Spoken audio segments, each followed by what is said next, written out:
2026 மே மாதம் வரை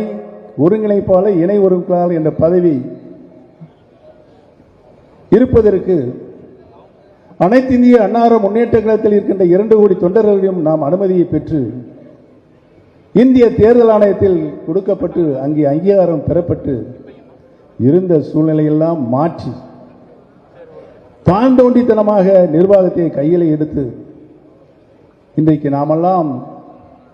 கண்ணீர் விட்டு அழுகின்ற ஒரு சூழ்நிலையை உருவாக்கி இருக்கின்றவர்களுக்கு தக்க பாடம் புகட்ட வேண்டும் என்று எனக்கு முன்னாலே பேசிய நம்முடைய கழகத்தினுடைய முன்னோடிகள் அனைவரும் ஒருமித்த கருத்தோடு கருத்து தெரிவித்திருக்கிறார்கள். அந்த கருத்தின் அடிப்படையில் எதிர்கால திட்டங்கள் என்ன என்பதனை நாம் வகுத்து மீண்டும் அனைத்து இந்திய அன்னார முன்னேற்ற கழகத்தை புரட்சி தலைவர் எந்த நோக்கத்திற்காக உருவாக்கினாரோ அந்த நோக்கம் நிறைவேறுவதற்கு நாம் அனைவரும் ஒன்றுபட்டு ஒருங்கிணைந்து செயல்பட வேண்டும் என்ற நிலையை